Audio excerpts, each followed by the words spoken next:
I'm trying to think of how to start this one properly because normally I've got a joke, but like I can't really do like a multiverse thing because I think I did a one where I talked to myself before. I think I did that before.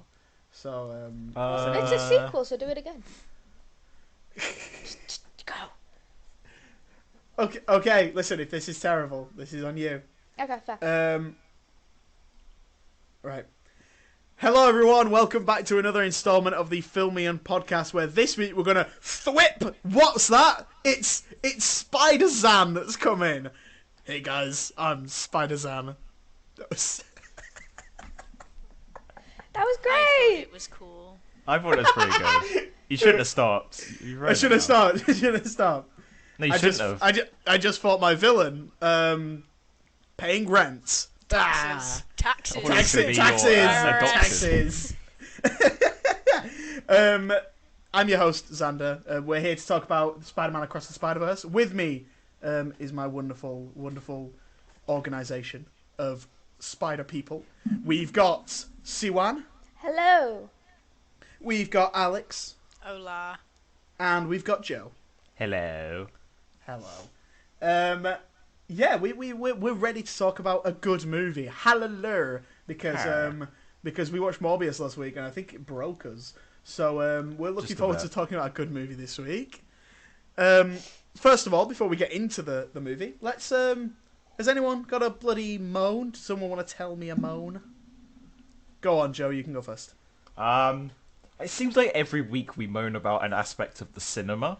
We have a This is new on one to bring topic. to the table. It is on topic. Phones. I think it's absolutely ridiculous when you've got the voiceover saying turn your phone off and someone just turns their phone on and goes on their phone. Oh my god, no. That He is wrote an absolutely essay. ridiculous. He was writing an essay. He was. Wait, Like- was this during the screening? Yeah. I This was missed in front of me, Alex, and Hamish. Oh my I think God. me and Hamish both like whispered like "Turn your phone off." I started, like, and then you, I heard you like that. shriveled up. I heard that. I saw that. I heard Hamish say that, but then no one turned their phone off. So No, I had a very. I luckily bought a pack of sandwiches from Sainsbury's. We're not sponsored by Sainsbury's, which I strategically placed in my eye line to block out the phone, so I couldn't see it for the whole film. I have But then nothing another to phone block turned on. Another phone turned on the left side. It was just ridiculous. If you go into a cinema, turn your phone off. You stupid prick. You know, it's not hard. yeah, If you do need a phone for a certain reason, sit at the back. You know. that's it. That's it. Yeah. I've been telling my friends now we need to sit closer to the front so that we Have less phones. we have less chance. The panic. That was great. Oh my god. My fucking cat! I wish we Betty! screen recorded She that. just jumped onto my desk and is just.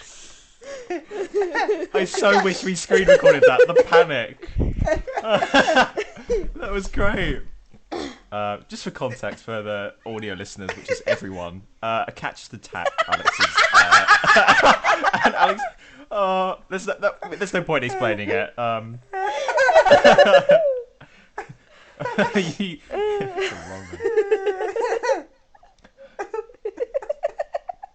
I am so sorry. that was funny. That was funny. great. Yeah. The phones in the cinema. Please turn them off. I went to Yeah. a screening the other day and I think someone looked at the screen maybe for 5 minutes and the rest of the time they were on the phone. So it's really Like, infuriating. why would you pay money to go to the cinema if you're literally just going to look at another screen? Yeah, Yeah. the screen, You know? the one I go to in Leeds as well is sorry, I just doxed myself. It's like 18 quid a ticket. So it's like Hellfire. yeah. What the hell? Why would you? It's like one of these Odeon Deluxe cinemas. So like, it's, Ooh. but thankfully Odeon Limitless. It's 15 quid a month, so it's much cheaper. Well, hey. But yeah, stupid, really stupid. Thank you for that, Joe. That's okay. Who's next? I have a moan. Go on, Alex. It's called my cat. Because what will definitely be cut out of this recording is my Oh, no, cat no, no. flinging herself at my monitor just then. As well as running around my room all of last night. She's currently sat in a plastic bag, staring at a tinfoil ball that I made her. Nice. And Living the life, you know. yeah, I love her, but Jesus Christ, she likes to pick the best moments to fling herself. Swordtail. It's like Jaws. You just see the fin. Oh. To fling herself out of my window or at my window, or just eat a paperclip and then throw it up on my chair in the middle of the night. And it's just like, yeah, cats are interesting. Cats are great. Yeah, cats are fun. And my cat died. Jesus Christ, Joe. We can cut Well, that this bit. one's gonna die in a minute. Oh no! That's not like McGill's I've got one. It's an anti-moan. Oh. It's more of a squeal of joy. Right. Because I had an interaction with a friend last night, and I want to recommend that everyone have an interaction like this with someone that they care about. So I was sat on the couch playing some video games, and they come downstairs, and if someone else comes in the room and I'm playing a video game, I automatically just put a bit of music on so that they're not just sat there watching me lose at FIFA, because that seems really cruel. So I put some music on, and I said, feel free to, add a song to the queue or whatever. And they said, yeah, I'm going to add a couple of my favourites. And they played me, 4 or 5 of their favourite songs.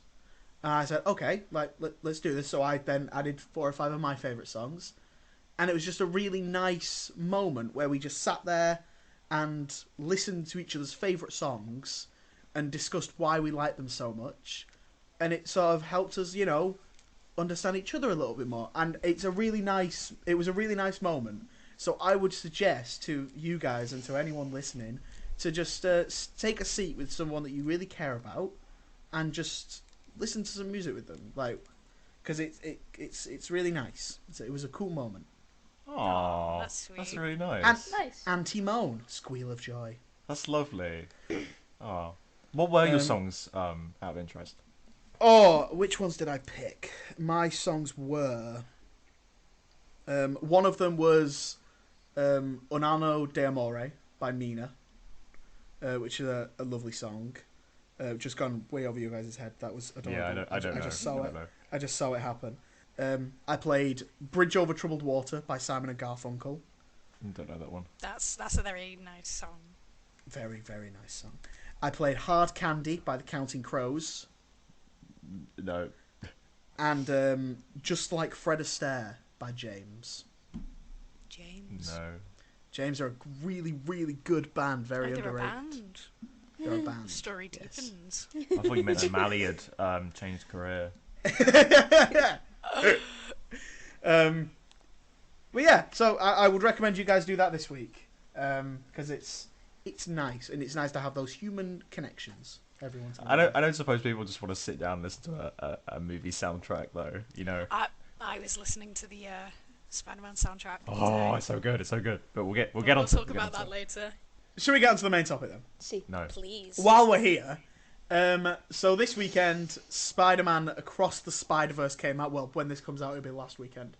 And it was projected to make, a bit more than what the original made. The original made overall worldwide about $370 million, which is, really Very good good. for the kind of movie it was and when it came out, because there was so much competition that year. It was 2018, so we had Bumblebee come out the same weekend. Aquaman came out a week later.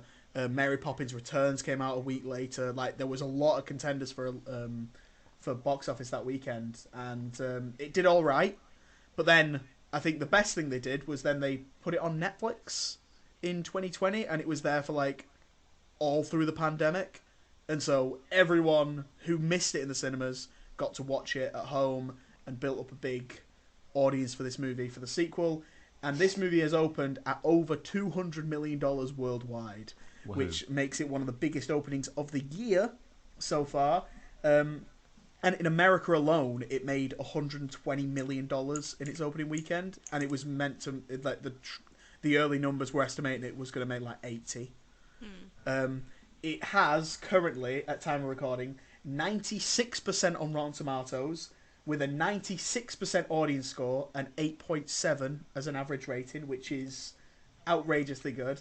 And it is sat at 9.1 on IMDb, which makes it the 12th best rated film on IMDb. And on Letterboxd, it is currently the highest rated film of all time. Good. Deserved. Haha. It's kind of good, I guess, right? Kinda. Yeah, I guess so. It was alright. It was alright, yeah. Yeah. Perfectly fine. It's passable, I guess. Looked good. Yeah, so it follows the continuing story of Miles Morales that we followed from Into the Spider-Verse back in 2018. He is reunited with Gwen Stacy from another dimension, and they discover that there is a society of other spider people, and they go and they venture across the Spider-Verse to these other dimensions, and it's Shenanigans good fun. unfold. Shenanigans do unfold. We'll do a spoiler-free chat first. So, overall thoughts. Who wants to go first? Pretty flippin' good. Yeah. It's too flipping good. It's really flipping good. It is. It is incredibly good. Joe, you Sorry, missed. incredibly flipping good. Take her. I think Okay, everything who about wants it- to give us some slightly broader thoughts? Go on, Joe. I think it's better than the first one. I mean, I'd give this a 10 out of 10. I don't know if it's probably not just like the whole I've seen it recently, so it's the best movie ever. I don't think it is that, because I genuinely enjoyed it. It's a masterpiece in storytelling and animation. You know, every frame's a painting. It's just a joy to watch. I do have minor nitpicks, but it doesn't spoil the whole film for me. Yeah. I would And what- agree. I just think the way that they've managed to obviously combine so many personalities into one film is incredible. It doesn't feel overcrowded. You know, every character has its own spotlight. You learn to love every single one of them. The soundtrack alone is Ooh. incredible. The direction is incredible. The cast is really, really good. And yeah, no, I would rate it probably as one of my favorite, like my favorite Spider-Man film at least, definitely. Siwan? Sorry. I agree, because it's, like Joe said, every frame is a painting. You go to each of these different worlds and they all look completely different. And they're all just, like, so nice to just look at, never mind the story that comes from each of the characters of that world. You establish the little world even though you're there for, like, 2 minutes maybe max. Well, not max, but... And then, again, the characters, like... Pavita and Hobie are two of the highlights of walking out of that. Never mind all the other characters that they established on top of it, like we had Miles already and Gwen and Peter and all that. So yeah, it's one of the best Spider-Man films there ever, easily. Absolutely. I think the incredible thing that these movies have, these Spider-Verse movies have, is the ability to juggle multiple characters and multiple villains specifically, because that has clearly been a problem in Spider-Man movies of the past. Like Yeah. all the live action ones, anytime they try and integrate a second villain, it's the worst thing. Or even a third villain, like Spider-Man 3 and Amazing Spider-Man 2 are renowned for having too many villains. Yeah. And in this we have two strong contenders for best Spider-Man villains, like, of all time, arguably. In this, we have two of them in... well, I won't go into spoilers yet. And even the first one, there's so many characters in that, and you think, wow, there's so many characters, how are they going to, top this? And then in this, you see it in the trailers, there's like thousands of spider people. You're like, oh, Yeah. okay, that's how. And even spider things. It's groundbreaking animation. The way that different people are drawn at different frame rates is like, it messes with your head, and you're like when you look at Spider-Punk, you're like, okay, yeah, you look straight out like a magazine from the 70s. Like it's outrageous. I'm so glad Go on, that Alex. we've strayed away from this Disney kind of DreamWorks type of animation, and like we're seeing so many things. Like we've got the Puss in Boots film, the animation of that was incredible. Mitchell's versus the Machines, that was such a beautifully animated film. Both of the Spider-Man films now, and so many other examples that are coming out now of just people actually taking animation, running, and doing whatever they can with it, because that's the joy of animation. You're not stuck to this like one art style or real life kind of aesthetic. You can do anything with it, and I'm so glad that like we've got more people experimenting with that. It seems like Yeah. there's sort of been a realization recently that animation can be more than just, like the Toy Story or the typical 3D animation. And it's nice that the animation's actually been used to tell the story as well in certain aspects. Like it can convey emotions of characters and tell you everything you need to know about a world. Just imagine if this film was just the stereotypical 3D animation. It wouldn't be as good, would It it? would be very boring. It wouldn't work. I think the story still works, and I think the voice actors are doing a really great job, which is still important. But the visual level of it does raise it that extra bar, and that is important. I still think if this was your standard 3D animated movie, or if it was just animated like a like one of these DC animated films is, like if it just looked plain like a normal one we've seen before, then it would still be really interesting because it's got a great story. But I think the level of animation we have is just, it blows it away. I don't Like think we would have had the depth of storytelling without it, though, because like Joe said, a lot of the visuals tell the story as well, with Yeah. the backgrounds, the way the different universes are painted and drawn. Spider-Punk, for example, Hobie Brown, you could tell his entire personality based off of the way he's portrayed visually. So Yeah. Different it's frame definitely an important rates. aspect. Different frame rates as well. Like Hobie, I think his body is like every 2 frames it's animated. His guitar is like every 4 frames. So even different bits of him animated on different frames, which is really cool. Like if you went into that spider lobby and all the Spider-Men or Spider People were in the same animation style, you'd be like, oh, they all just look the same. But you can pick out like, oh, that one's animated differently. That one, they don't necessarily merge with the environment around them, if that makes Yeah. sense. But that makes it look really cool. You're like, oh, that's been plucked from that universe and put into this one.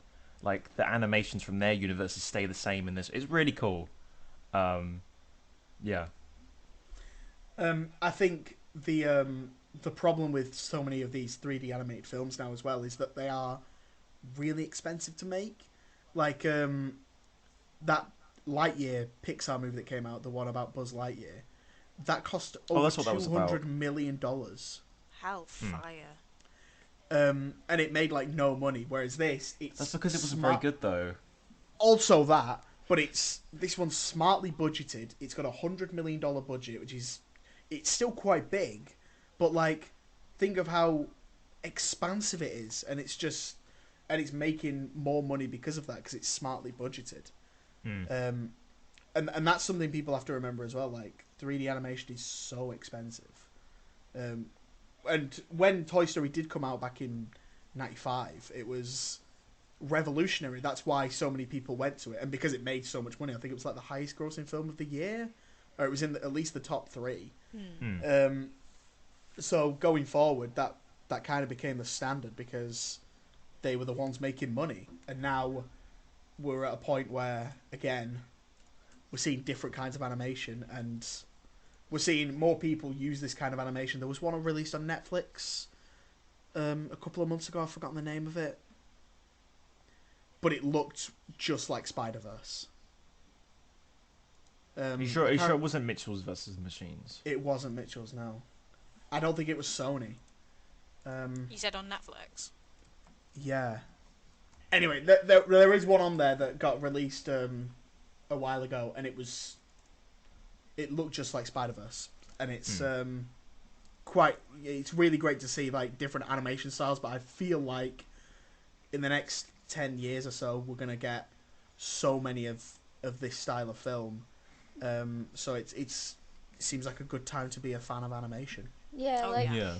Into the Spider-Verse came out 5 years ago, and now people are kind of like, because Puss in Boots changed how it looked, Mitchell's a Machine, so like animation I think is finally like catching up to what they did 5 years ago and integrating it into their own stories. Because like DreamWorks, I don't know if it's true, but if they go ahead with their stories now, looking like Puss in Boots did, like yeah, it's their own type of animation, like it was before, but then also integrating into what Spider-Verse did. It makes it look more compelling and visually. So like, it's now gone from Disney being the lead in animation to actually them being on the back foot, because now they've got the Elementals coming out, which might be good, but doesn't look as Just interesting. looks a bit bland, doesn't it? Yeah. So like Spider-Man has now taken what you can do with animation and pushed it to the front, and now everybody's like, oh yeah, we can do that too. And then Disney's actually now on the back foot. But like, it is literally, you can do anything. Like, Spider-Man has Yeah. proved you can do anything, so they now need to do anything they can. Because they can, they're Disney, for God's sakes. Well, like, when was the last time you guys saw a good Disney animated film? Well, the Disney animated, the Disney have been like pushing live action recently. Yeah. They've Yeah, kind of they- been What were with the animation recent? films. Encanto. What are the recent ones? Encanto. Encanto? That was like good. a year ago, though. 2 years ago. No, that But- was longer. But also, Swear. that was that Isn't that made straight no to money. streaming? That Yeah. made no money. It went to streaming within like a few weeks, And it was and only because then the made songs. its money from streaming. And the songs are so good. Didn't they release another film called The Strange New World or something Yeah. like that? That was Oh yeah, they Strange- didn't No promote clue. it. See it. They didn't Strange promote World, it because there was it came a and went. gay person in it. Yeah, For some reason, Disney just don't promote their shit anymore, and you're just like, oh, there's a film out. Okay, cool. But you know, Yeah, Because they want to so- focus on the live action, but I think everybody's kind of looking at the live action things and going, okay, it's kind of neat.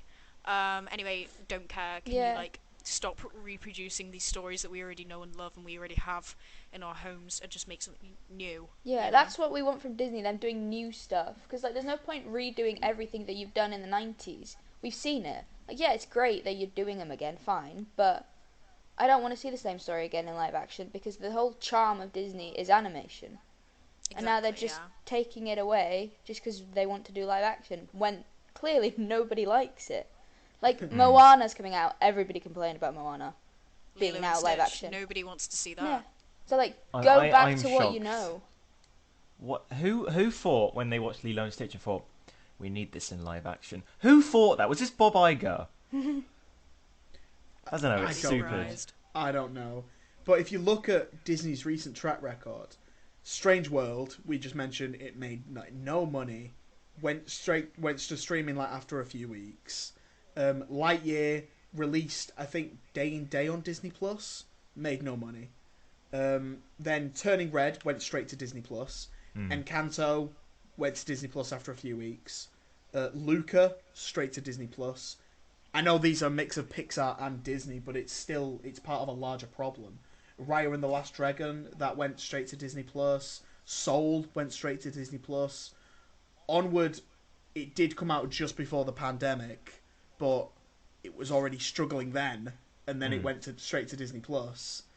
And before that, we had Frozen 2 just at the end of 2019, and that made like a buttload of money.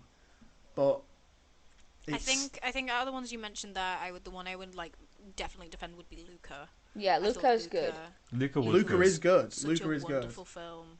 And the animation, I think the animation in that was really different, and I really liked it. You know, instead of like these generic human fate, like trying to make human style realistic or anything like that. They were all soft. I think would be the best way to describe their bodies and the animation style in that film. It was soft and it was really lovely. Yeah, and it's just a little bit disheartening when, you know, that kind of good movie like that and Soul was so good, Soul was wonderful. and they just get dumped on Disney Plus without a Yeah. second thought, and it's, my God, See, like, it's just there's a weird trend going on at the moment that films are not giving a big enough window to be in the cinema. Like Evil Dead Rises, we went and saw that, and like a week later it was put on streaming. Like Fast X apparently is going to streaming next week already, and it's only been out for 3 weeks. Yeah, It's everything. Like, yeah, we like streaming, but give cinema the chance. Yeah. absolutely. It's a scary time we live in. I mean, Mario, that was still making so much money, and that came out on streaming a couple of weeks ago, and it was still making like bank at the box office. So it's like, why on earth would you not just push this back? Yeah, James Gunn himself said because Guardians is doing so well, they're gonna leave it in there. Like, Yeah, why would you absolutely. not? You're literally getting more money. Why are you taking it out? They think that the consumer's memory, like they think that the consumer has a lot more short-term memory in terms of 1 week, oh, I've seen this film, okay, cool, and then just immediately jump onto the next one. They just think that every consumer is just gonna see it day one release, then move on to the next one, when in actuality that's not true. You know, several weeks in you can go and see a film. So Yeah. Why do you think films like from the 90s make so much money over time? Titanic was in cinemas for 9 months. yeah. Like, people just kept going back because why not? So, I don't know, man. It's all very silly. Just a Yeah. bit. Anyway, back to Spider-Verse. Spider-Man. I hope they keep this out for a while, and thankfully Sony don't have a crappy streaming service, so this will go to Netflix in about a year and a half's time. But I yeah, think no, I think this, like, I know a lot of people at the time were saying that No Way Home is sort of the quintessential Spider-Man story, but this is like, and it's not just because there's lots of Spider people in it. There's like, without spoilers, things are established when it's like everything makes sense now, you know. And Yeah. I We'll actually go into care that about more. these characters. Yeah, like No Way Home, you had the Spider people come in, and it sort of, I like No Way Home, but it sort of felt like it took away from Tom a bit. But with this, it still felt like Miles was the main character. There were other Spider people, but Miles was, everything was happening to him. You know, it was his story still. absolutely. It's all about learning what it means to be Spider-Man. It's about learning those like sacrifices and learning that you can't have everything, and that's what makes Spider-Man 2 to most people the quintessential Spider-Man film, because that is what the whole film's about. It's about sacrifice, it's about giving up what you want to be what you have to be, which is a hero, and there's nothing more Spider-Man than that. And Into the Spider-Verse touches on that, and that's why it works so well. But this is so much more about that, which is really great. I want to touch on a moment. It's not spoilers. We knew this was a part one when the first trailer came out. They said it was a part one. They renamed it to just Across the Spider-Verse, and the sequel Beyond the Spider-Verse is currently slated to be coming out next year, at the end of March for the moment, but we don't know what's going to happen. People are angry that this is half a movie They and that always it just sort of ends. How do you guys feel? they about always I couldn't- marketed it as that, and there was like something came out a few weeks ago that it has a cliffhanger ending, so they did say I think I can sort of understand it. I'm not annoyed by it, but I think in terms of the pacing, a lot of the film did feel like a first act. Like the first hour is like first act. I mean, I liked it, but I think the idea is that the whole two films is, across the two films, is Act 1, Act 2, Act 3. So in this film, we sort of get Act 1 and Act 2. Yeah. I agree. don't mind because we get a long Act 1, we get more time with these characters to develop them before we're like thrusted into and across the Spider-Verse. So I can understand why people were like, "Oh, we're leaving it there." But this is a 2-part film, so I can understand the pacing. Yeah, like that extra hour at the start is spent. We spent a lot of time with Miles's mum, who is just a background character in the first one, but she's really good in this. Yeah. And yeah, I think I think I said this to you guys as we came out. Like, there are character arcs in this movie. your character arc. I can't do this. I am your character arc. Like, characters are different from the start of this movie than they are to the end. And that's kind of how movies work. So it's a part one movie, and yes, in that sense it's like half a movie, but they also like pack so much into this movie that it's like, yeah, no, where you need another movie for these characters to grow again, because these characters have been on their journey from the start of this to the end. This is a complete movie. It just so happens that we don't leave everyone in the most, I guess, satisfying place. In the sense that, like, oh, what's going to happen? Well, that kind of shit happens at the end of Empire Strikes Back, and no one gave a shit back then. Like Infinity War and Endgame. Infinity War and Endgame. That Infinity War is still a movie. Whereas I talked about this a few weeks ago, and we've had two films in the past couple of weeks come out that are, people are saying, half a movie. And if you think that this is half a movie, go and see Fast X, and you'll know what half a movie feels like. Because that shit just stops. They press pause and was like, well, you have to come back in 3 years. This is not that. This is a satisfying movie. This is a hearty meal. You're getting your second course next time. But it's not like you're eating this plate of food. You're like, wow, this is really good. And the waiter comes along and is like, hang on a second, I need to just take this away for 9 months. That didn't happen with this. Okay, you get a full meal, and you've got another meal coming. I guess a lot of it could just be people were annoyed that they're not getting the rest of the story, which is a good thing because that means they're invested. They just want it now. So that could be a reason behind a lot of the annoyance. That would be my reason behind the annoyance. Is that the reason I'm annoyed is because I just want more now. Yeah. I don't want to wait. That's my annoyance behind it. Yeah. The next one's going to make so much money, though. Hopefully. It's outrageous. It's going to break the box office. Okay. Is there anything else we want to touch on before we go into spoilers? Oscar Isaac is really good in this. All the voice has he actors finally are great. broken his? Has he finally broken his superhero curse? Apocalypse, Moon Knight, Spider-Man. You say Moon Knight was a curse? I'd say Moon Knight was a bit No, Moon Knight's fine. smelly. Moon Knight was amazing. Shut up. I think the cast for this film was incredible. They all did Like, great. Haley Steinfeld again. Shamik Moore again. Jake Johnson. Jake Johnson. Just a bunch of amazing people that they've introduced as well with this. Daniel Kaluuya is great as Yeah. Spider-Man. Daniel is great. Yes. It's like talking about Mandem and he's got that lingo down to a T. Favorite character. Actual favorite character. I was great. watching an interview and they were saying how the writers of the movie went to they met Daniel Kaluuya and they read the script through with him for all of Spider-Punk's lines, and Daniel Kaluuya actually had some input on okay, people don't say this, people say this, and so he helped them make it sound more authentic, which is really great. Yeah. I just loved it. I felt represented as an English person, okay? I felt represented.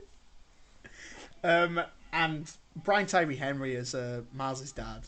I didn't know that was him, but he gives a good performance. He's so good in everything he does. I just really appreciate his existence. He voices the cop in Cloud of a Chance of Meatballs as well, I think. Phil Lockwood. Ben No, he Lockwood. doesn't. Does he not? No, he I was doesn't. told that No. by TikTok. Joe, No, that's you lied Mr. to T, me. isn't it? Why would you Was I- listen to TikTok Oh first off? no. A lot of my facts for this review come from TikTok. Oh, That's no. embarrassing. You're embarrassing. I do have a non-spoilery problem with the film, Go for it. which Alex brought up to me before we went in. Some of the dialogue is just buried under the soundtrack too much. Like the opening, I won't say what character it is, but you can barely hear them through that opening. I'm like, huh? It is quite Yeah, hard. Wait, what?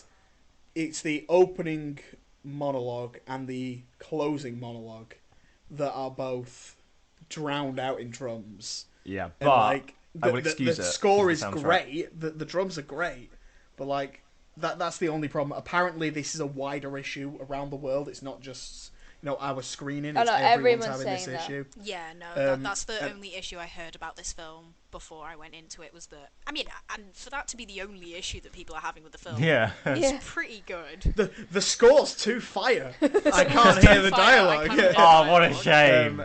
No, but they said they're fixing it, and apparently it's even worse if you go and see it in like a premium format like Dolby or my iSense God. or whatever. So if you go and see it in that, it's you can't hear like the rest of the Well, movie. when you say they're fixing it, does that mean like the Blu-ray release will be? I'm guessing so. I'm guessing they're trying to fix it and then going to resend it to cinemas. And Oh, does that mean we have to watch it Um, again?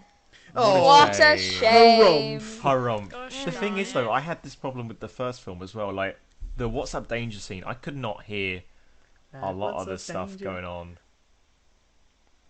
Go on. Thank you for that. My issue with this Xander. movie is there's not a single scene that is instantly iconic as "What's Up Danger." Yes, there is. Yes, there is. You're wrong, Xander. Am I? Yes. Yes, Okay, and I we'll will, get into that, I will but- say it as soon as we get into the spoiler review. That's a nice Okay, segue. Should we go around final thoughts before we go into spoilers? Still flipping good. Super flipping Um, good. Incredibly flipping good. I think people would be upset with us if we didn't give this a arbitrary number score. So Yeah, 10. 10 little Spider-Men. Oh. I don't like doing this, but like it just is like 5 stars, 10 out of 10. Yeah. Whatever you want to go with, A+. Whatever flirts It's- your birds. It's really top tier stuff. If you haven't seen it, go and check it out. I forced my housemate to watch the first one while I was away, and then watch the second one when I came back, and yeah, he loved it.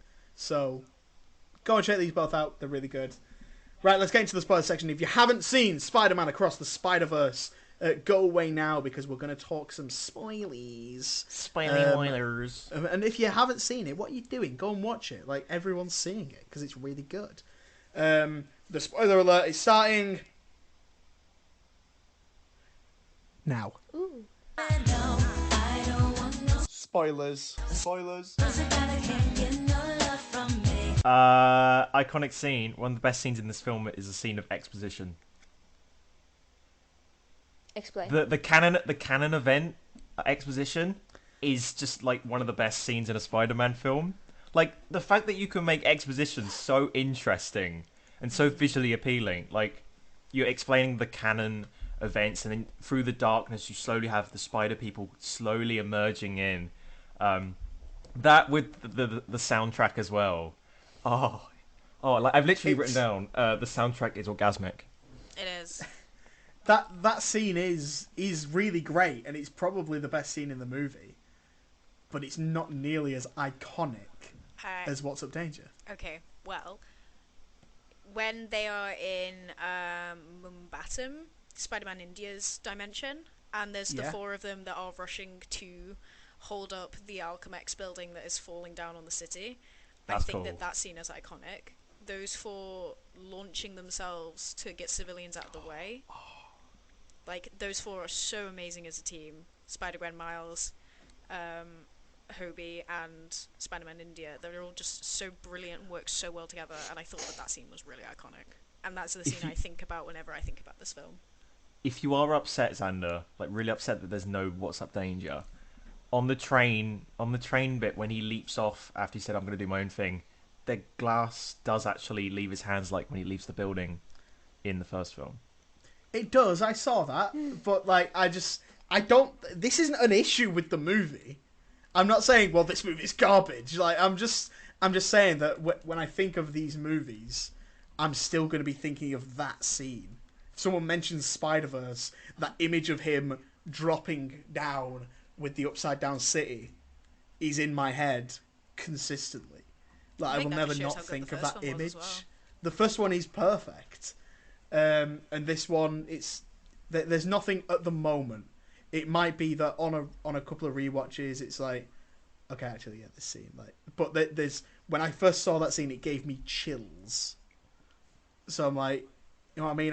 I was waiting for that moment, and I never got it, and that's okay. That's okay. But I had I'm sure. goosebumps I'm sure. Oh wait, there'll I'll be do that another. again without a voice break.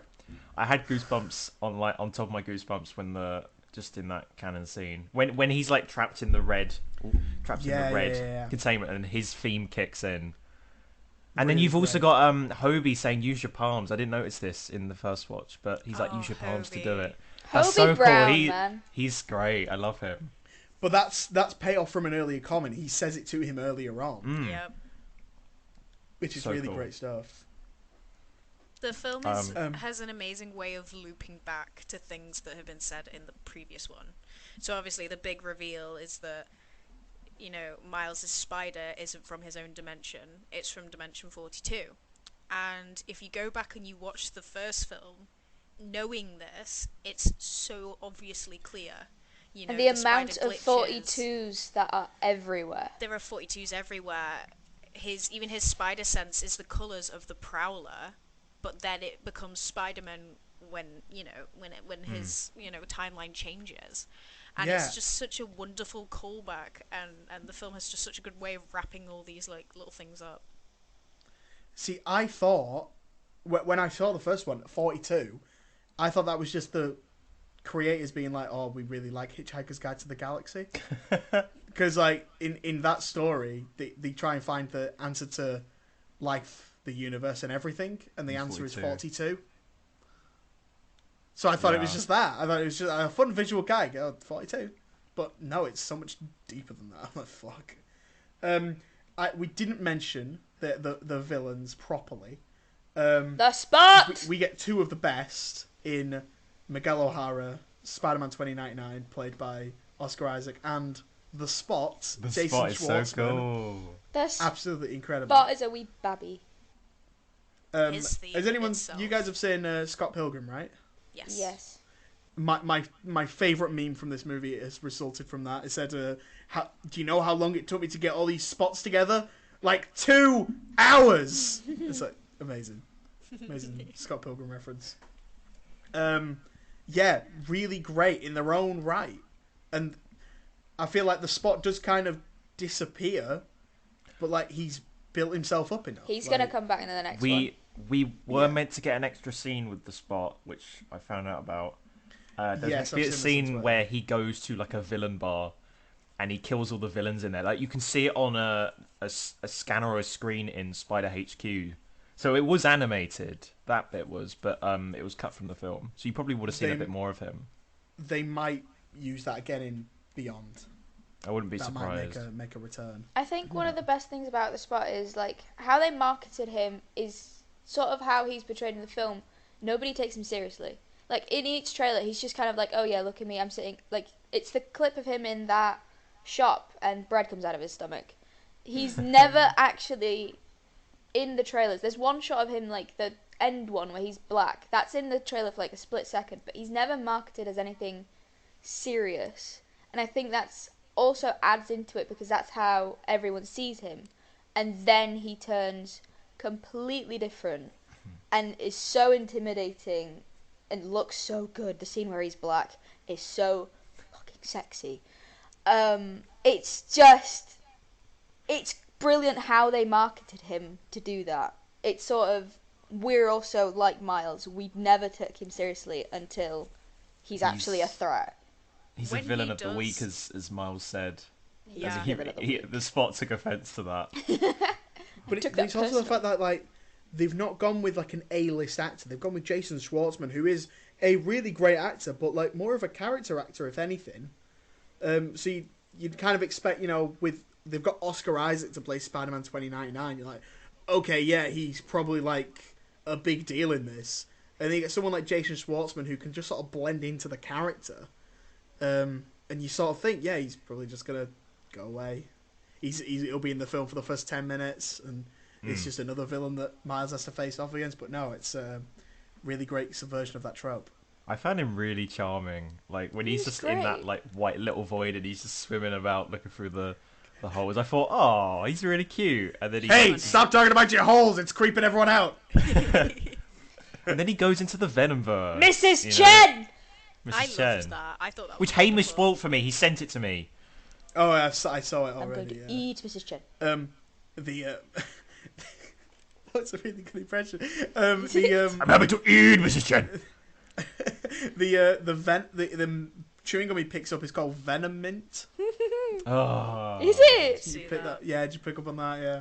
That blend Um, of animation in real life, which we see again later with Donald Glover Donald. and his portrayal as the Prowler, is they blended it so well. Like, again, not only do we have these different animation styles clashing and like working so well together, but real life and animation. I think they did so well with it.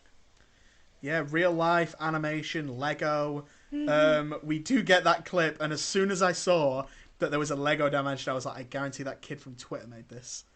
Because it went viral a few weeks before the film came out that there was a kid online that recreated the Spider-Verse trailer using only Lego, and it's fucking incredible. It's like, that's so cool. Imagine being that kid, like, I'm so nerdy, I'm just gonna sit with my Legos and make this, and it looks incredible. He's got everything bang on, and then he's been asked to make an entire section for the movie. Bless It's like him. it's like about a minute long as well. Like, that must have taken him ages, man. Fuck. I've done nothing with my And life. it's got like the Lego movie style where it's like beep boop beep. Yeah. Where like they're pressing something. So great. And then Spider-Man 20, is it 2099? Yeah. He's like, oh yeah, you're one of our best.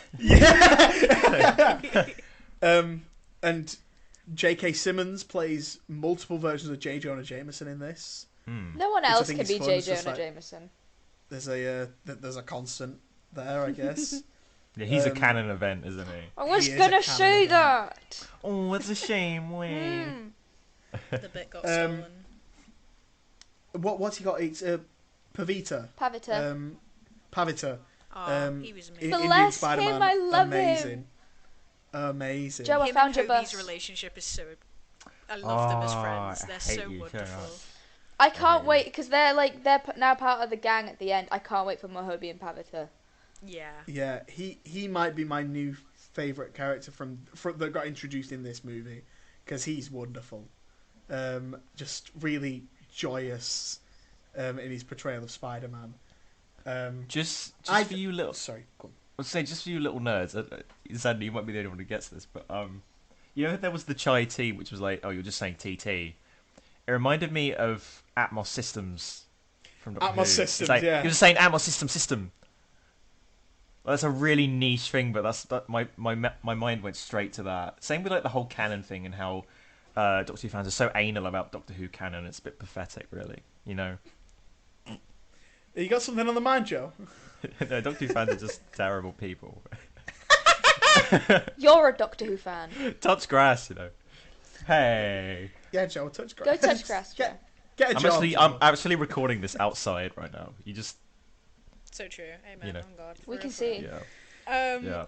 I think that with obviously they have so many spider people in this film, and obviously you get the main ones that you look at. You're like, oh, there's the spider therapist, another one who's crying over Uncle Ben. You know, you got the T-Rex, the cat, all these fun characters. But specifically, the one Popsicle. that I was so excited about was the spider called Sun Spider, and she was the one in the wheelchair that then thrashed Miles with crutches. Yeah, made a crutch joke. Incredible. She's wonderful. After the first film released, Sony did a competition of Spider-Sonas, and Sun Spider was the one that won. She has her own comic run now. She's a partially disabled spider person who uses crutches to get around, and her web shooters are in her crutches as well. And the fact that we got to see her in the film, I was so happy and I was so excited, and I just thought it was so wonderful that someone who won a competition gets to see their spider person not only in a comic but on the big screen as well. And I just Was thought that was so wonderful. this a spider person that was like from the comics then, or was it like created in the Brand competition? new. It was created from Oh, like, wow. it was someone's submission. Oh, That's that's cool. That's neat. really cool. Another fun addition was Ben Riley. Oh, God. A dramatic. Because He was so many great. people hate those 90s Spider-Man comics, and seeing him just be this over dramatic douche was wonderful. Which of the spider people was your favourite, like, Hobie. background or or front bound joke. Like not even maybe not joke, but like that didn't get like a main part. So not Hobie or not Pavita, but like The popsicle. one of the other ones that we see in the society, The popsicle. Sun Spider. the popsicle. Popsicle. Oh, the popsicle! Oh my The god, popsicle. yes! I saw that as well. I don't know this for sure, but do any of you remember there was like an advert for like when Amazing Spider-Man 2 came out? It was like for water bottles, and it was Andrew's Spider-Man just dancing in front of like this reflection with a little tiny baby Spider-Man. I swear I saw him. He was in I it, swear I yeah. did. It was think I either that saw or it. it was the animated one with the big head. If it was either, then that's cool because I remember both of them. That was cool. I've got to say my favourite was Peter Park's car. Incredible. Oh, God, yeah. He was Absolutely good. incredible. That's amazing. That's absolutely great, amazing. Honestly, I can't It's wait just for a that big to car. come out to like be able to go through all of them and see. Oh yeah, that's that one. That's that one. That's that one. Come Yeah, on, new going- rock stars, get your. Because get your that system. scene alone is going to be so many Easter eggs that nobody saw in the cinema. Because there's just so many of them. A lot of them had dump truck asses. Did They you notice that? did. They had big asses. Like No, they did. there was one I saw on Spider people TikTok for of you. like some of them dropping down to go to. I think it was the India universe. Or it was somewhere, and he had the massive ass, the biggest ass. You know. Also, there was a cameo from from Metro Boomin, who did the music for this, not the score, but the songs. He And was the one who he- dropped down and was like, "Oh, it turns out he is here," or something like that. Yeah, there was someone to run, and Yeah. there's a clip of him online seeing it in the cinemas. I'm like, that's so adorable. That's really cute. Yeah, we mentioned the score. We should probably shout him out. It's Daniel Pemberton. Yes. Wonderful stuff, Joe. If you want to, I'm sure you've listened to this more than I have. So I've listened to it about like the whole thing about 3 or 4 times. I have some trivia. The first track, which is called Across the Spider-Verse, which is the intro, is the exact same track that's used in the final bit when they're getting the band together, which is Across the Spider-Verse Start a Band.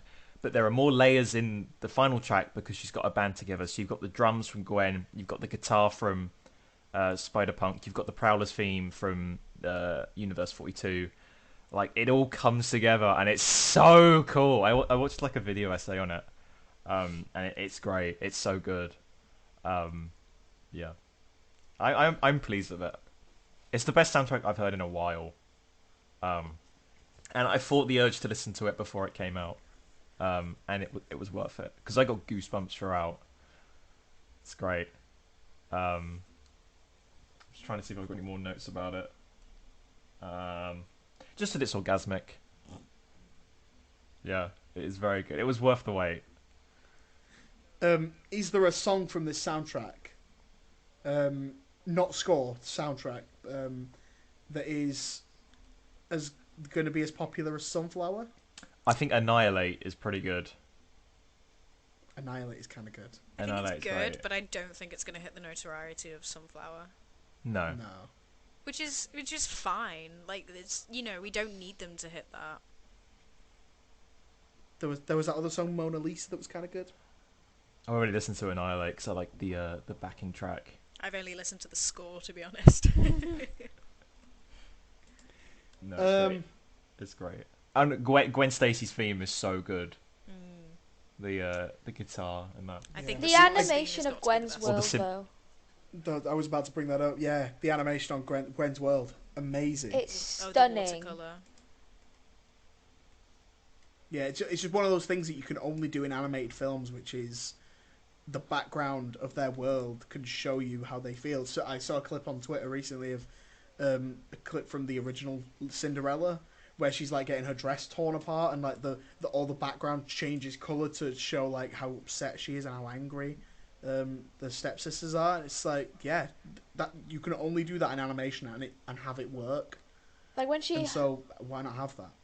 hugged her dad and it goes from blue to light again. It Amazing. was stunning. That's like genuinely, you can't beat animation in that type of sense. It was beautiful. We should probably talk about the ending where we get left off. Mm-hmm. And it's that so Miles thinks he gets sent home from the Spider Society back to his own dimension.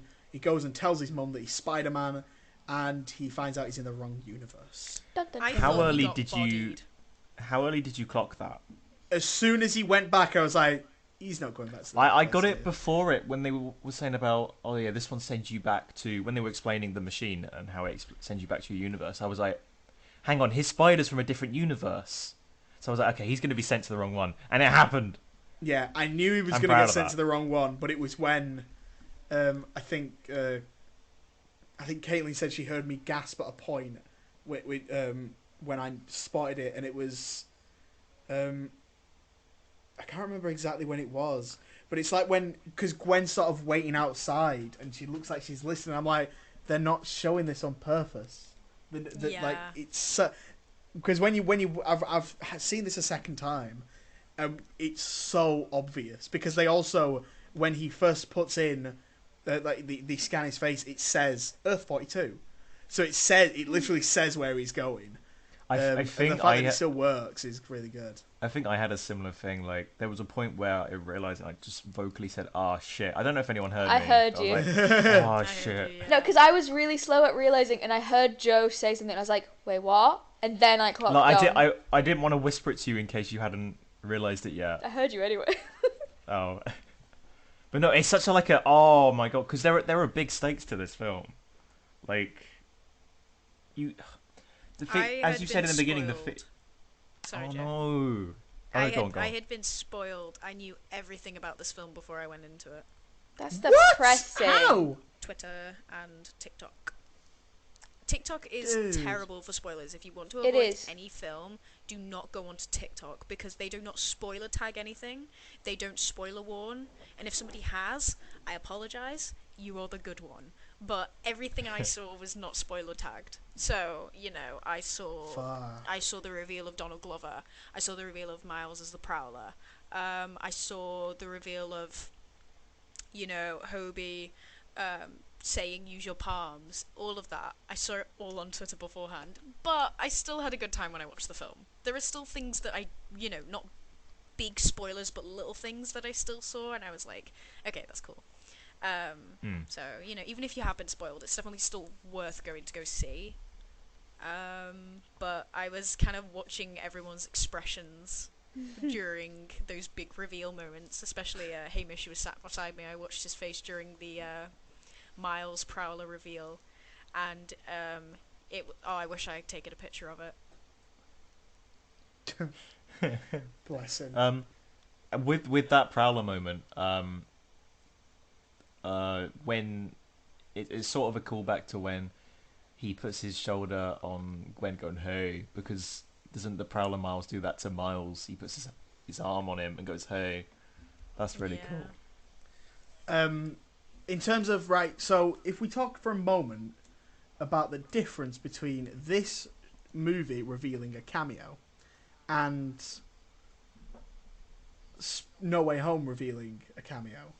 So we have that moment, it's kind of notorious now when Andrew Garfield shows up. There's a big pause, an awkwardly long pause when you're watching this alone at home, where the audience are meant to go, woo! And here, we have a similar thing where Donald Glover shows up and there is a moment of silence. But it actually works quite well as a joke. It's because it's an awkward, like, Miles can't stop staring at him, like... Miles is just staring at him the whole time. And he's like... It's rude. So it's awkward for him as well, which I think it just shows a little bit of, like, how to do that correctly. Yeah. Yeah. You know? On that as well, Toby and Andrew are in this film. They're just like the screens in the canon section, but Archive footage, I isn't it? clocked like earlier, like it was a shot from Spider-Man 1 of him hanging upside down and Mary Jane going to kiss him. I thought that was the extent. I was like, oh, that's cool. And then we just straight up get a close up of Andrew's Andrew face. Garfield with the captain. Yeah. That was cool. It's nice that they focused on Andrew and not Toby or Tom. That was nice. I like that. Here's the thing, like, people keep saying that we should get Toby, Andrew, and Tom. We don't. Doesn't No. need it. Like, this story works without all that. We've had all the Spider cameos. If that was the only extent of the stuff we're getting with Toby and Andrew, that's fine. We definitely don't need Tom. It's like Because, you know, he's already. I didn't see anything from Tom. Nah, they There was wouldn't. nothing from Tom. No Tom in this. There was No. just the mention of them, Yeah, Earth 999999. but I am glad that we didn't see anything from. They did them. say in an interview that they're saving some people for Spider-Man 3. I don't But think. I kind of hope maybe not. The one thing I don't want is Tom, because I said on the way out of the cinema, Tom's character, as he is in the MCU right now, it doesn't make sense for him to be part of a society of Spider-Man in the multiverse when he's already gone through all the multiverse shit. The only thing he's doing now is trying to figure out who he is alone without anybody knowing who he is. So him being in this society just wouldn't work. So I'm really hoping they don't. Yeah, maybe if it's like they look in on the universe and see him from afar and don't actually interact, or like, That's it. Yeah. yeah. Yeah. Maybe he's fighting the MCU's version of Scorpion, played by That'd be cool. Like, Michael Mando. we could see Tom with like another villain that we haven't seen in live action, and it's just a small moment. Like, Yeah. that would be cool. But no, I don't want them directly involved. I don't think. I'll probably change my mind when they like. If they turn up, you'll be like, I'll "Wow!" be like, oh, that's so good, that's so good. But like, as it is right now, it doesn't need it. Yeah, for sure. Okay. Is there anything else anyone wants to add? Because I'm spent. I would like to touch very briefly on Jessica Drew. Jessica. Please. So I've loved Jessica Drew for ages. Now, this might get cut. I'll just see it depending on Xander's face. I don't understand why they changed her race.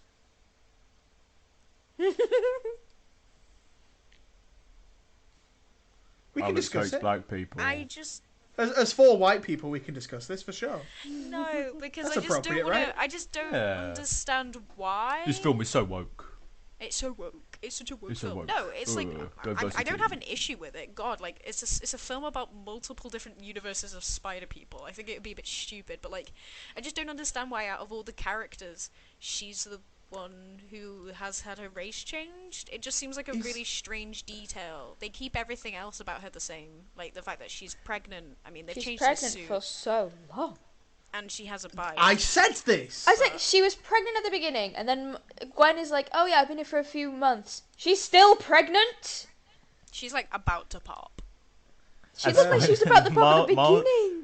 No, Miles yeah, is- she looks like she's about to pop at the beginning, and she looks smaller later on. She's continuously Miles is straight pregnant. up beating up a pregnant woman Yeah. in that fight. Yeah, I didn't know that Jessica Drew was like. Sorry, I'm terrible with comics. That's okay. I didn't know Jessica Drew was like actual Spider Woman. I thought it was just another Spider Woman. Jessica No, Drew is yeah, the she- one comic thing that I actually know. Yeah, Yeah, she is like the Spider Woman. I mean, the suit is good. I love the suit. It's similar to like one of the suits that they have, and obviously a big plot line for her was that she was pregnant, and it was her dealing with that. Everything else. The just one thing I just don't get is why the swap of race. But I don't have an issue with it. I just don't know why. the only thing I can think is that they because it's like with the Little Mermaid. They made Ariel black in this movie because they found the right person. So maybe because they can't maybe they cast Issa Rae as Jessica Drew, and then we're like, well, we kind of need to make this character kind of look like her. That's all I could think. Yeah. But If that is the case as to why, then fair enough. Can't really argue with Yeah. it. This Anything else? is 2 multiverse films now that revolve around a bagel. It is. Oh my god, it is. I got That spoiled bagel. I got spoiled on the bagel. That's all I knew. I saw something about the bagel in the first movie with with like someone being happy, and then the bagel in the second one was the Mr. Incredible Dark meme. Like, I was like, oh god, what's happened with this bagel? The fact is, you can but see it. You can see him get hit by a bagel, and you're like, I know who that is now. Do you because think they sowed the seed? it comes up and says bagel, Yeah. in comic writing. That's great. Do you think they planned that? Because that is such I a hope niche so. thing. I think so. they did. Like, I didn't From what expect they it. planned the whole like 42 Yeah. universe with like the Prowler colours and 42 in the first film. That must have been planned as well. For those who weren't spoiled, when the Spot started talking about, oh yeah, I was at Alchemax, did any of you think, was it the bagel guy? Because I think I was like, there was a bagel person, but it's not going to be that, surely. How would you connect those dots, Joe? No, because I was just trying to think of who was in Alchemax at the time. I was like, the only person I remember is the person who was hit by a bagel. So it's not going to be the bagel person, and it was. Fair enough. I think that's a cool villain origin. Like, Yeah, you hit oh me God, with I a hate bagel, bagels. Brilliant. and now I'm frowned upon, and You hit me with Everything a about bagel him. and destroyed my life. I'm gonna you, kill you you. kind of and feel everything you love. kind of feel bad for him. You I do. do, yeah. Everything about him is great. He's such a good villain. He's charming. Him with his little hat and the I bread comic love is him. charming, Like, and yet he's absolutely terrifying. yeah, he's gonna ruin Miles' life, and I'm gonna be like, good on you, little guy. Yeah. Maybe not. Depends what he Wait. does, but like, Way to go, champ. you're doing great, sweetie. I didn't expect a 20-minute prologue with Gwen at the start. I didn't expect that was how it was going to Yeah. start. Yeah, when that ended, when the title card came up, I was like, I think I said, "Fuck, okay." It's like, Here damn, we it's going to go. be a long film. But Yeah. by the end it feels earned, because this is sort of, although this is, these films are about Miles, this is also sort of Gwen's story, because the film starts with her and ends with her. Yeah, It starts and with her not having a band, and by the end she's got her band Got a together. band. well, that's it. That's what I mean about people saying this is half a movie. No, it's not half a movie, because Gwen has changed fundamentally as a character. She, at the start, she is rejected by her father, and so runs away to be part of this spider society, and then by the end, what's the word? Reconciled. Rejuvenated? Reconciles with her dad, and I don't know. starts her own band of spider people so they can help Miles and save his universe. And also Miles, at the start of this movie, he's like, I love being Spider-Man, but like I want to be with my friends again, because like I feel like I'm completely alone here. I have other spider friends and I want to be with them. And then by the end he's like, well, fuck, I need my family, and I feel rejected by these spider people. Like, I don't want to be one of these anymore. Like, that's not fun. So really great character arcs as well. It's not half a movie. People keep saying it's half a movie. You're pissing me off. I think as well as that, something I really enjoyed was like, see, the thing with Spider-Man is he makes a lot of quips. And Miles is the same. I'd say he's quite jokey throughout. I didn't mind that. And then when it got to like the lobby, he really took charge and was like, no, I'm not having this. I thought that is so cool. You're coming into your own. I thought that was great. And Yeah, also, that was good. Nicolas Cage is coming back. Nicolas Yeah. Cage is coming back. Nicolas Cage is coming back. That's And so John cool. Mulaney. Penny We won, Parker, we won. her change in this film. She looks depressed. She's gone through the ringer, bless her. She's definitely had her kind of an event already, and So Jesus. that's something I've seen on Twitter. A lot of people are saying like one nitpick with this movie is that this amount of Peter Parkers and Spider people would absolutely not go along with this. Yeah, I saw But, like, that. Yeah, one thing I saw was they've all already had their canon events. So I was they, going to like- say, this is different for Miles, because his is yet to happen. He's been warned, and he's been told he can't do anything. I'm presuming the rest were, it just happened and they found out afterwards. yeah. Maybe the ones that found out were like, okay, he can change it.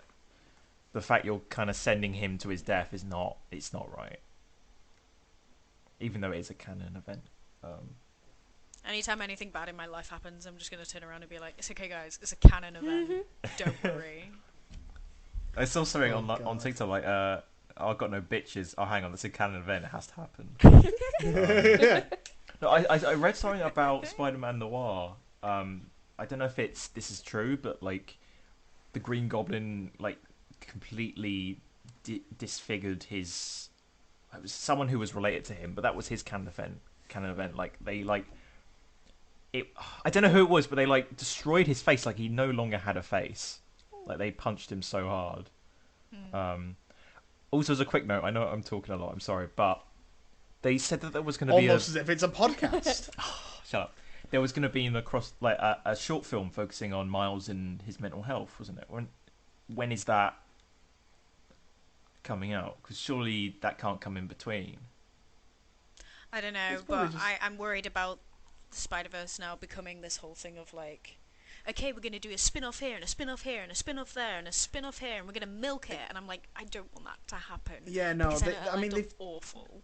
they've said they're going to do a Spider-Gwen spin-off, and I'm I like, don't did you want not just that. see that movie? Like, that was the Spider-Gwen spin-off. It's her story. There's no point Yeah. to it. It's Yeah. not needed. No, I don't like. It's like people saying, "Oh, I want a Peter B. Parker film." No, you don't. We got that with the first Spider-Man film. Yeah, You just just go, want just more go watch, time with these characters. Just go watch and that, Tobey Maguire's thing, like Spider film. It's like yeah, it's nice that people want more time with these characters, but like, too much of a good thing is bad. I love Hobie and I love Spider-Punk so much. I've loved his comics even before I even knew he was in this film. But I could not imagine him having his own film or having his own show or anything like that. I just think it'd be too much. Hmm.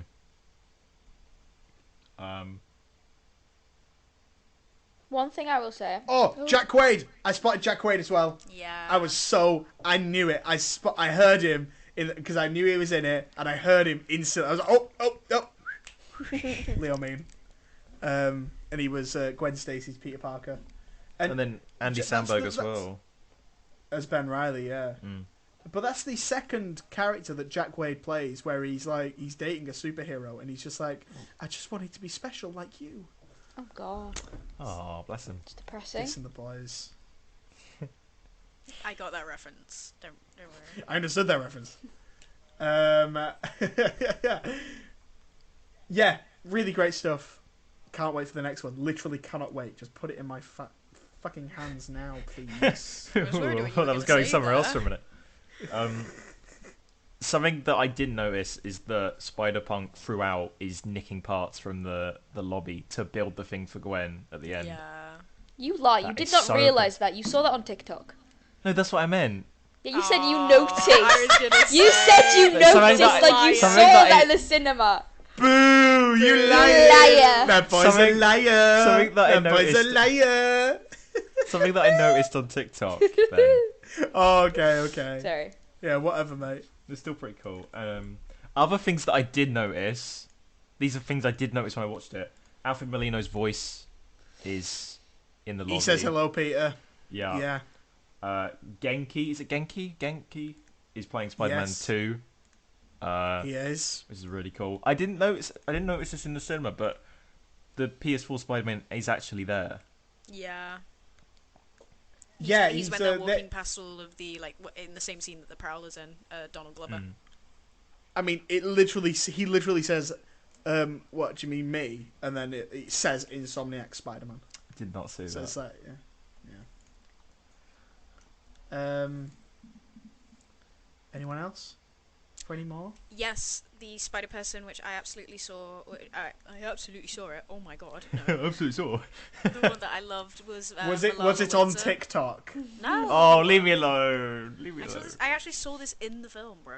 Malala, the Spider Person with the hijab, Yes. who is a Yes. reference, obviously, to Malala, the young woman who was shot in the head after protesting that she wanted to go to school. Bless her.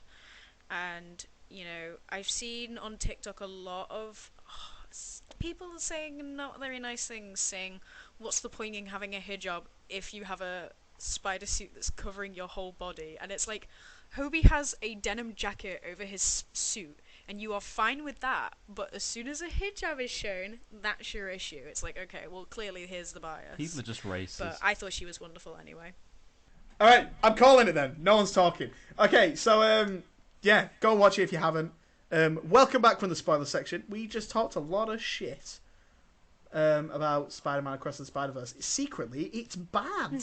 I hated Who'd it. have thunk it? It wasn't very good. Too many spider people. Now, does anyone want to sell me a movie or a Yes. TV show or a game or a Yes. music or a book if you're a nerd? Does comics count as a book? Yes. Yeah. Or a comic. Well, they I called was going to comic books? recommend to go and read the original Spider-Punk line. Woo. You know, if you're interested in Hobie Brown as a person. His origin is a bit strange in the comics. I'm not a big fan of it. He's actually American in some iterations, which is very strange. Ew. But his comic line and his interactions with the Spider-Verse as a whole is really, really good in the comics. So I would definitely go recommend reading his run. Cool. Thank you very much. I have a feeling if Siwan goes before me, she's gonna nick. You want to go first? Oh no. Okay. Well, I'm allowing you to go first. Come on. I didn't think we'd do It the wasn't same a thing. question. I think we are gonna, aren't we? Fine, Okay, I'll go I'll first. go first. Okay, Zed, you go first. Unless you are gonna I'll- say the exact same thing we are. I doubt it. Last night I rewatched It. That's what I was gonna say. Ooh, I love it. And yeah, it's a good movie. We all know this. The sequel's a bit meh, but like, I want to take a minute to say like that it still works without being scary. Like the film doesn't scare me anymore. When I first saw it, yes, it scared me. I was like, oh, bit scary, Aww. bit jumpy. But like now I watch it, it doesn't scare me, but it's such a well acted movie. The story's so interesting, and I love these characters that I can sit and watch this all day and be like, yeah, this is just a really good movie. So it doesn't have to be scary to be a good movie. Like obviously when it came out it was scary and it made loads of money. But now watching it, you can still watch this and get a good movie out of this. And that is why it's an excellent movie. When you said you rewatched it, what did you mean by that? Like, what did you rewatch?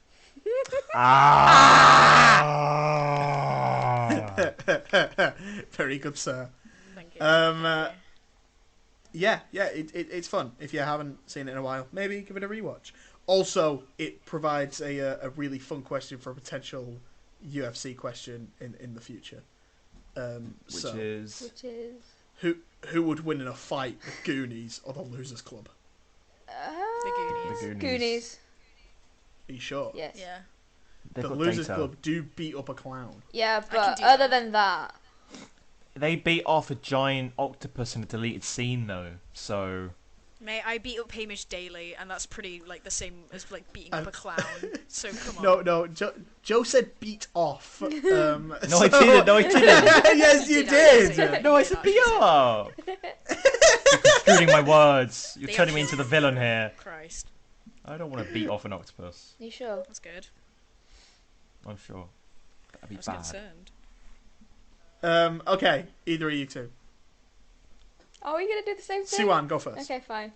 Well, we've only watched like one thing this week, more or less, and that Yeah. is a early 2000s comedy show called A League of Gentlemen.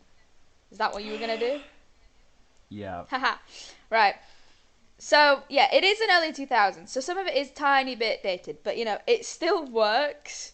Like a lot of it still works, and yeah, they're all like it's a town basically of a bunch of really shit characters. Not shit characters, but like they're kind of like dodgy people.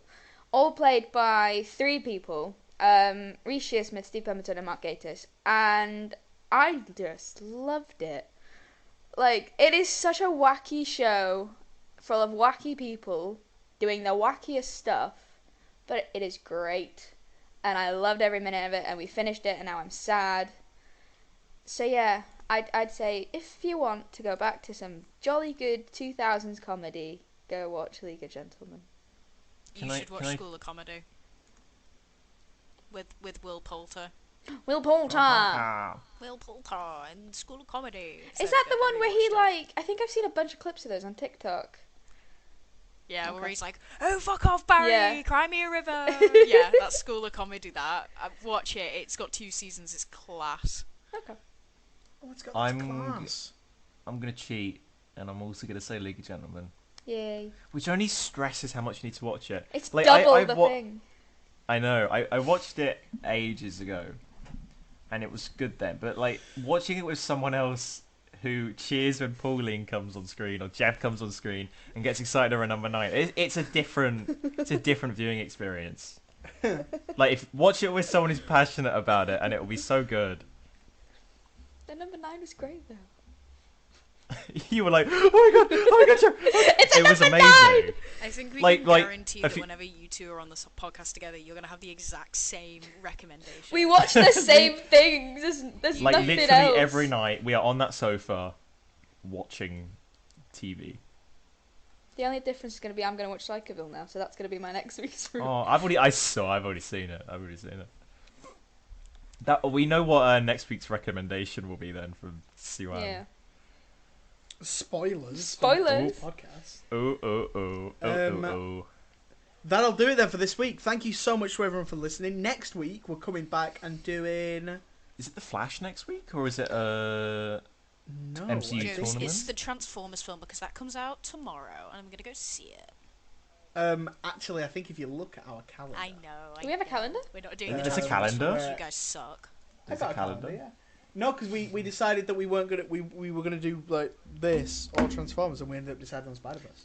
Well, yeah, I think that was. Well, we made the right choice, didn't we? Yeah. So we've got the finale of the MCU tournament next week, Ooh. How Whoa. fun. and we're gonna reveal what our next tournament is after that as well next week. How exciting! Very, very exciting. Alex, What? thank you for being here. No. Okay. I would say where could people find you, but it's just the bins, isn't it? Nowhere. The bins. Nowhere. The The Damn. bins. In the bins. They're gonna. Well, yeah. I would say you won't be able to find my Riddler fan account, but it's now a Hobie Brown fan Yay. account. So it's changed. They're evolving. Nice. Amazing. Joe, thank you for being here. Where can the people find you? You can find me on Twitter at Cook11Joseph, YouTube Rebel Hoovian. I've got a video coming out today, which it seems like a terrible thing to mention because it's not when it's Today. released. Yeah, it's the time of recording it's released. So yeah, and then you can find me on Instagram, JoeCook_digital artist, where you'll find my artwork. Yeah. Which is amazing. Oh shucks, I wasn't gonna say, but yeah, it is. And Siwan, I'm kidding. thank you for being here. It's been your pleasure. We love a consistent queen. Where can the people find you? Yeah, fuck you, Alex. I was working last week. You No, slack. it wasn't even a dig. It wasn't a dig. Just Siwan's here all the time. So am I. Joe is the real I queen. I am the queen. Yeah. I am the Joe's queen the of Dweezburg. Yes, you are. Yeah.